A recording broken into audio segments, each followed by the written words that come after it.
Hello student, welcome back to my YouTube channel AHSEC Assam.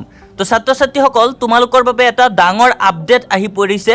অলপ সময় আগতে শিক্ষামন্ত্ৰী ডক্টৰ ৰণোজ পেগুৱে টুইট যোগে এটা ডাঙৰ আপডেট দিছে আৰু এই আপডেটটো 2025 বৰ্ষত দিবলগীয়া মেট্ৰিক পৰীক্ষাৰ্থীসকলৰ বাবে অতি গুৰুত্বপূৰ্ণ। কিয়নো তোমালোকৰ 2025 বৰ্ষৰ মেট্ৰিক পৰীক্ষা কেনসেল হ'ব পাৰে, পৰীক্ষা বিলুপ্তি হ'ব পাৰে। কিয়নো সেবাই যি এটা ডাঙৰ সিদ্ধান্ত গ্ৰহণ কৰিছে, ইয়াৰ পৰা তোমালোকৰ পৰীক্ষা বাতিলো হ'ব পাৰে, এনে ধৰণৰ সম্ভাৱনা আছে। গতিকে আজি আমি এই ভিডিঅ'টোৰ মাধ্যমত তোমালোকক জনাবলৈ গৈ আছোঁ সম্পূৰ্ণ ডিটেইলছত। গতিকে ভিডিঅ'টো তোমালোকে স্কিপ নকৰাকৈ সম্পূৰ্ণ ভিডিঅ'টো চাবলৈ চেষ্টা কৰিবা, তেন্তে তোমালোকে সম্পূৰ্ণভাৱে বুজি পাবা। আৰু তাৰ আগতে তোমালোকে যদি আমাৰ এই চেনেলত আজি নতুন আহিছা, তেন্তে তোমালোকে আমাৰ চেনেলটো ছাবস্ক্ৰাইব কৰি ৰাখিবা, যাতে এনে ধৰণৰ ইনফৰ্মেটিভ ভিডিঅ'বিলাক সঠিক সময়ত পাই থাকা। তো ছাত্ৰ ছাত্ৰীসকল তোমালোকে এই নোটিছটো দেখা পাইছা। এই নোটিছটো অলপ সময় আগতে শিক্ষামন্ত্ৰী ডক্টৰ ৰণোজ পেগুৱে টুইট যোগে পোষ্ট কৰিছে। তো এই নোটিছটোত এনেদৰে লিখা আছে যে যোনটো সেবা বোৰ্ড আছিলে আৰু Assam higher secondary education council board আছিলে, এই দুটা বোৰ্ড বিলুপ্তি কৰা হৈছে।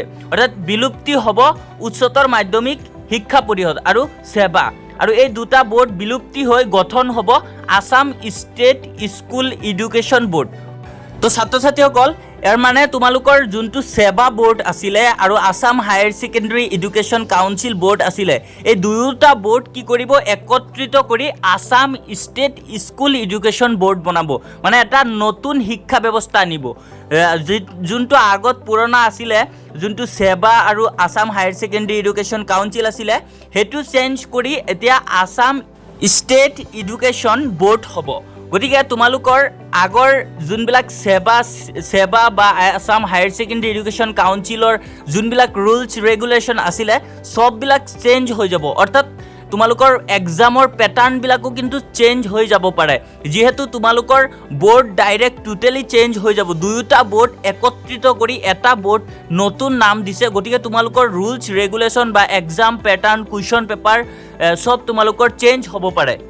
আৰু তোমালোকৰ সেবা আৰু আসাম হায়াৰ ছেকেণ্ডেৰী এডুকেশ্যন কাউন্সিলটো বিলুপ্তি কৰি যোনটো আসাম ষ্টেট এডুকেশ্যন বোৰ্ড বনাইছে, তাৰ অধ্যক্ষৰ দায়িত্ব দিছে RC জৈনক। তো গতিকে তোমালোকৰ বাবে এটা বহুত ডাঙৰ আপডেট এইটো।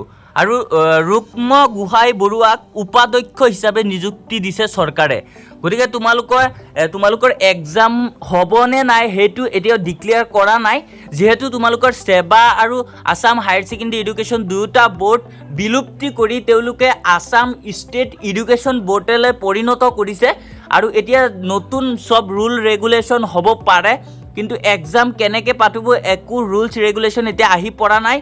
তো তোমালোকক যেতিয়া তেওঁলোকে আপডেট দিব, আপডেট দিয়াৰ লগে লগে তোমালোকক জনাবলৈ চেষ্টা কৰিম।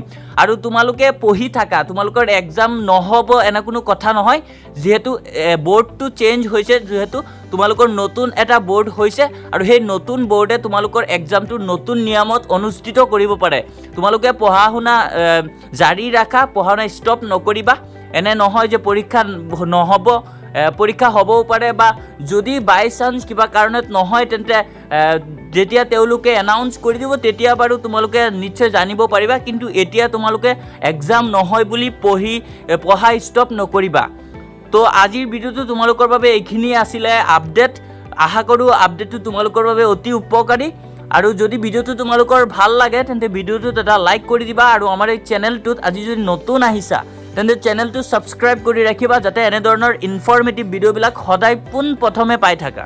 থেংক ইউ ফৰ ৱাচিং।